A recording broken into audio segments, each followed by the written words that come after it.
the platform formerly known as Twitter, planning to collect biometric data, job and school history. I do want to point out very quickly, though, that the company told me this morning this only applies to premium users who pay for an X subscription. Joining us now with reaction, Adam Kovacevich, Chamber of Progress founder and CEO. And let's start there. Your reaction to this policy change.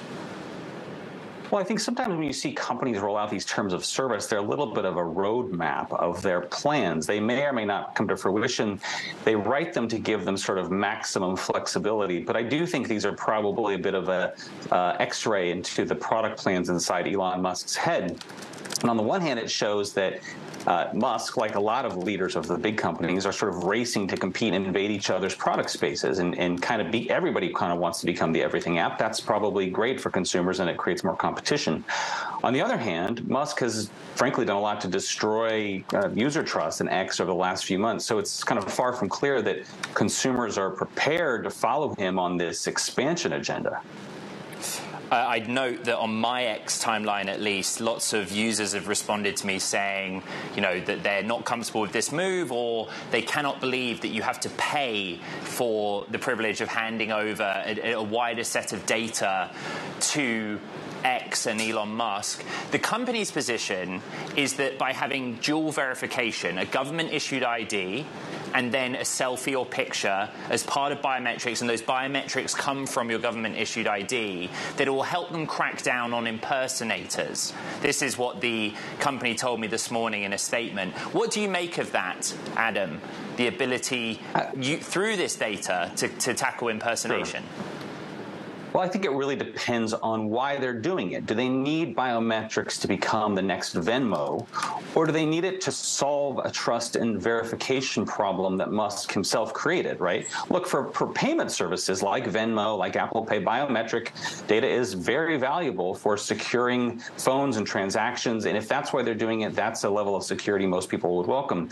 But if they're doing this because they have a bot problem and a false impersonation problem, no one did more to create that problem than Elon Musk himself, right? He completely misunderstood the value of Twitter's old blue check value verification system and sort of auctioned it off as a source of revenue.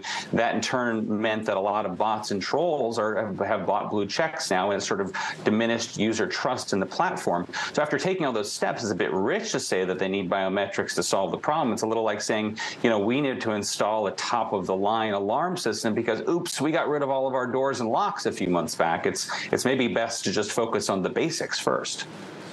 What's interesting with that position, Adam, is that the Chamber of Progress represents the industry, right, the technology companies. And I understand that your work is so that they could contribute in a better way to society. But give me your personal, your specific thoughts on a platform like X, including biometric data, jobs data, education data, albeit at will and only to paid subscribers?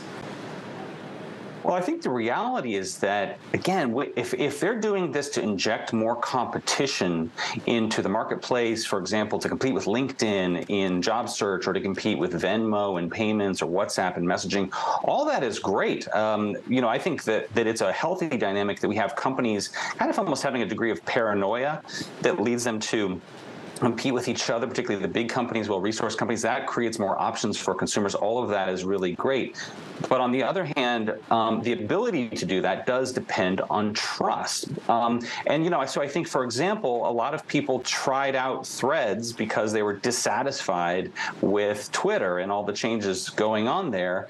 But frankly, Meta had done a lot over the last several years to establish trust with its users, billion Instagram users, right? They had invested in things like content moderation. And so, I think it's great to see companies expand and compete with their rivals. That's beneficial for consumers, but it's only possible if you sort of have a baseline of trust that you've established with your core users to begin with. This all comes down to the idea of an everything app, moving towards what we see in Southeast Asia and other parts of Asia where it's multifunction platform. The other piece of news overnight was the addition, or the upcoming addition, of video and audio calls without having to register a cell phone number. What do you make of that move towards the everything app?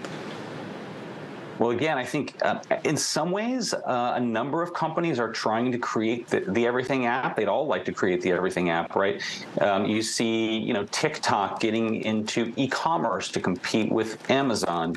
You see, again, both TikTok and Meta competing against Twitter in this sort of text-only posts. This audio-video calling, in some ways could be competing with WhatsApp and Facebook Messenger and iMessage, and that could be beneficial as well. So I think the quest for the Everything app is a great one.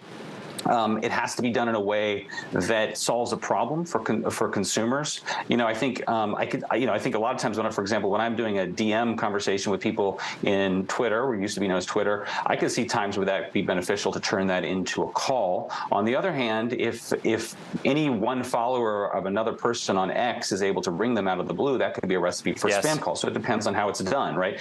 And he talked about X becoming a global address book, but Twitter is not a global address book for most people. Most people aren't even on yes. Twitter, and there's a little bit of a gap here, I think, between how he uses it and how most people use it. Adam, does X, the platform formerly known as Twitter, have an outsized societal impact relative to its size still? Oh, absolutely. Always has. I mean, and trust me, I think that he's done a lot to erode that. But, there's still a lot of real-time conversation happening there. Of course, Meta's trying to challenge that with Threads. And I think, has drawn a share of that conversation. But there's no question that there's still a lot happening on X. I still enjoy using it a lot of the time. And so I think that, I hope that it actually becomes a healthier place for a conversation, because that kind of trust and verification aspect of it is kind of essential to being a place that people want to hang out. Yes. Adam Kovacevich, Chamber of Progress founder and CEO. Great to catch up. Thank you.